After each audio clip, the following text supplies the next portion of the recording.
महाराष्ट्रामध्ये वारकरी संप्रदाय हा काहीसा 12व्या शतकापासून आपल्याला दिसतो. संत नामदेव महाराजांच्या काळापासून संत ज्ञानेश्वरांनी हा विचार पुढे पुढे आणत गेला. त्यांनी या भागवत धर्माची आणि खास म्हणजे वारकरी संप्रदायाची स्थापना केली आणि सर्व संतांनी त्याला वेळोवेळी खतपाणी घातलं आणि हा जो महाराष्ट्र धर्म आहे तो आणि त्यालाच आपण वारकरी धर्म सुद्धा असं म्हणू शकतो, संप्रदाय म्हणू शकतो, तर तो पुढं पुढं वाढत गेला. तर या संप्रदायामध्ये सध्या मनुवाद्यांचं आक्रमण झालेलं आहे आणि त्यावरच शरद पवार यांचं हे वक्तव्य आहे की वारकरी संप्रदायात प्रतिगामी लोकांची घुसखोरी झालेली आहे. तर यावर भाजपनं सध्या तोंडसुख घेतलेलं आहे की हा जो एक तुषार भोसले नावाचा स्वयंघोषित अ, धर्ममार्तंड आहे, तो असं म्हणतो की तुम्ही आयुष्यभर वारकरी संप्रदाय हिंदू धर्मापासून तोडण्यासाठी काम केला वगैरे वगैरे वगैरे.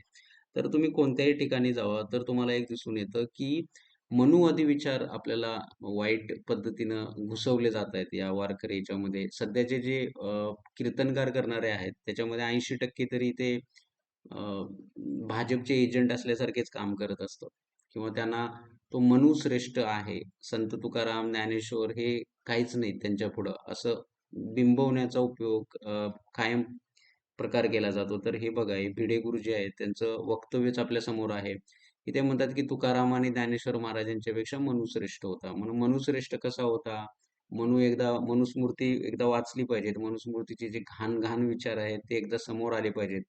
आणि डॉक्टर बाबासाहेब आंबेडकरांनी मनुस्मृतीचं दहन का केलं होतं हे सुद्धा आपल्याला इथं समजून घेण्याची गरज आहे. तर हे असे वारकरी संप्रदायामध्ये हे असे बघा हे नवीन तर ह्या ह्या व्यक्तीला तर आता खूप यांना पकडण्यात आलं होतं.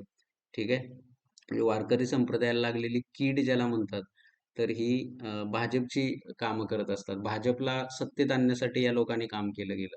म्हणजे जे एक धार्मिक उत्तानीकरण आहे किंवा धार्मिक लोकांच्या भावना भडकवण्याचं काम आहे, तर हे मनुवादी लोकं वारकऱ्यांच्या वेशामध्ये घुसलेले आहेत. हे आपल्याला याच्यामध्ये दिसतं. आता उदाहरणार्थ बघा, हे विराट हिंदू संमेलन नावाचा प्रकार आहे. तुम्हाला गावागावामध्ये असे प्रकार दिसतात. कसलं नेमकं हिंदू संमेलन आणि कसलं हिंदूंची एकतेच्या गोष्टी हे करतात, हे काहीही समजत नाही. आणि या मूर्खांनी याच्यामध्ये कहर म्हणजे डॉक्टर बाबासाहेब आंबेडकरांचा फोटो लावलेला आहे. म्हणजे ही खरंच किळसवाणी गोष्ट आहे, की त्यांना नेमकं ज्या बाबासाहेब आंबेडकरांना त्यांच्या हयातीमध्ये हिंदू धर्मामध्ये इतके हाल झाले, की त्यांना आपला धर्म सोडावा लागला आणि बौद्ध धर्म स्वीकारावा लागला, जो अवतारवादाला नाकारतो. तर तो तर त्यांचा फोटो लावायचं धाडस किंवा मूर्खपणा या भाजपच्या लोकांनी किंवा या मनुवाद्यांनी केलाय असं इथं दिसतं. तर कीर्तनामध्ये आपल्याला तुकाराम सांगितले पाहिजेत. रामकृष्ण हरी हा मंत्र जोपासला पाहिजे. तर आपल्याला जय श्रीराम हा विचार घुसवला जातो. जय श्रीराम म्हणायला पण काही हरकत नाही. पण जय श्रीराम म्हणजे एक कट्टरतेचं प्रतीक झालेलं आहे आता आजकाल तुम्ही पाहिलं असेल तर. तर तुम्ही नथुराम हा विचार नका सांगू आम्हाला तुकाराम पाहिजे. त्यामुळे प्रबोधन कसं होईल हे संप्रदाय हा बघत असतो. त्यामुळे हे विचार आपण जोपासलं पाहिजे.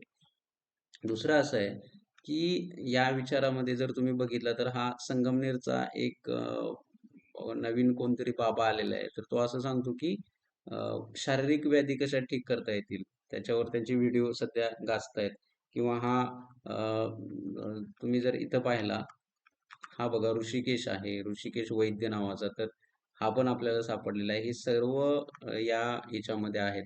तर ज्ञानेश्वर माऊलींना त्यांच्या काळामध्ये किंवा त्यांच्या वडिलांना जलसमाधी घ्यायला लावणारे तेच ते कट्टर मनुवादी लोक होते किंवा संत तुकारामांना मारून त्यांची हत्या करून त्यांना विमानातून बसून ते वैकुंठाला गेले असा जो एक प्रकार त्या काळामध्ये केला होता. तर तीच विचारधारा आज सुद्धा वेगवेगळ्या मार्गामध्ये आहे. तर आपल्याला त्या मनुवादी विकृतीला एक प्रकारे ठेच लावण्याचं काम किंवा मनुवादी विकृती कशी तुडवता येईल हे बघण्याचं काम महाराष्ट्रानं केलं पाहिजे. पण महाराष्ट्र हा सध्याचा निद्रिस्त आहे, झोपलेला आहे आणि त्या झोपलेल्या समाजाला काहीसं ललकारण्याचं काम शरद पवार आणि त्यांच्या वक्तव्यामधून केलं असं आपल्याला दिसून येतं. तुम्ही हिंदुत्वाच्या गोष्टी करता, पण हिंदू नेमकं तुम्हाला कुठल्या पद्धतीनं एकत्र करायचं आहे? कारण साने गुरुजींचं एक विधान होतं बघा, साने गुरुजी माहीत असतील. तर जेव्हा साने गुरुजींनी पंढरपूरच्या विठ्ठल मंदिरामध्ये सर्व दलितांना, अस्पृश्य समाजाला अ, मंदिर प्रवेशासाठी आंदोलन केलं होतं. त्यावेळी त्यांना किती त्रास झाला होता हे आपल्याला माहीत आहे. "जाओ साने सीमा पार, नहीं खुलेगा विठ्ठल द्वार" अशा घोषणा त्यावेळी पंढरपुरातल्या त्या पडव्यांनी दिल्या होत्या. तर त्यावेळी 1946ला त्यांचं हे आंदोलन चालू होतं आणि त्यांनी ते यशस्वी केलं होतं. तर ही गोष्ट आहे, की ज्या विठ्ठल मंदिरामध्ये अस्पृश्यांनाच स्थान नाही. तर त्या ठिकाणी नेमकं तुम्हाला काय समजून घ्यायचं आहे आणि नेमकं काय विचार द्यायचा आहे हे सुद्धा विचार करणं गरजेचं आहे. तर अशा पद्धतीनं हा जो एक महाराष्ट्र धर्म आपल्याला जो सांगता येतो, जो आपल्याला अ, वेगळ्या पद्धतीनं सध्या पाहायला मिळतोय, की बाबा नेमकं वारकरी संप्रदाय म्हणजे नेमकं काय? कुठेही गेलं तर सध्या तो पुरोगामी विचार किंवा पुरोगामी विचाराचा महाराष्ट्र दिसत नाही. तर त्यामध्ये कट्टरता येते आपल्याला आणि कोणतरी ते विराट हिंदू संमेलन असेल किंवा भागवत कथा नावाचा एक प्रकार आहे बघा, आता तो आलेला आहे नवीन. जे हे सगळे उत्तर भारतातले सगळे हे गायपट्ट्यातले जे अ, मूर्ख ढोंगी बाबा सध्या आपल्याला दिसतायत. तर त्यांना इथं बसवलं जातंय आणि सध्याचे कीर्तनकार हे सुद्धा प्रोफेशनल कीर्तनकार झालेले आहेत. म्हणजे यांना यातून काहीही समजत नाहीये.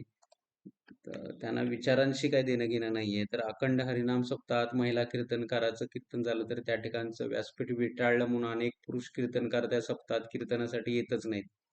म्हणजे स्त्रियांचा इतका दुस्वास करणारे मनुवादी कीर्तनकार सध्या आपल्याला वारकरी संप्रदायामध्ये दिसून येतात. तर हे पण विचार करण्यासारख्या गोष्टी आहेत, की हे आपण नेमकं कोणत्या मार्गाने आणि कुठं चाललोय. तर हा जो नथुराम विचार आहे, तो नथुराम महाराष्ट्राला परवडणार आहे का? हे धर्मांध गटार आपल्याला पुढे घेऊन जायचं आहे का? याच्यावर कोण आवाज उठवणार आहे किंवा आपण तो बोललं पाहिजे. तर ते सध्या बोललं जात नाही. निवडणुका जिंकण्यासाठी यांना अक्षरशः कामाला लावलं होतं. अ, या कीर्तनकारांना आणि हे कीर्तनकार म्हणजे पेड कीर्तनकार आहेत. यांना संत साहित्याशी, महाराष्ट्राच्या सांस्कृतिक वैभवाशी काही देणं-घेणं नाहीये. त्यामुळे सर्वांनी मनू श्रेष्ठ नाहीये. तर संत तुकाराम श्रेष्ठ आहेत, संत ज्ञानेश्वर श्रेष्ठ आहेत, त्यांचे विचार श्रेष्ठ आहेत. हे समजून घेणं आणि त्यानुसार काम करणं आपल्याला अ, पुढं-पुढं गरजेचं आहे. नाहीतर महाराष्ट्राचा जो विचार आहे, त्यांनी दिशा दाखवली संपूर्ण राष्ट्राला, जगाला. तो विचारच जर मेला, तर महाराष्ट्र मेला असं म्हणू शकतो. महाराष्ट्राचा जो पाया आहे, तो वारकरी संप्रदायावर टिकून आहे आणि वारकरी संप्रदायामध्ये ह्या मनुवाद्यांचा शिरकाव आपल्याला घातक ठरवू शकतो. आणि त्या अनुषंगानंच त्यांचं ते वक्तव्य होतं आणि त्या शरद पवारांचं वक्तव्य होतं आणि त्या संदर्भातच आपण ते त्या पद्धतीनंच पाहिलं पाहिजे.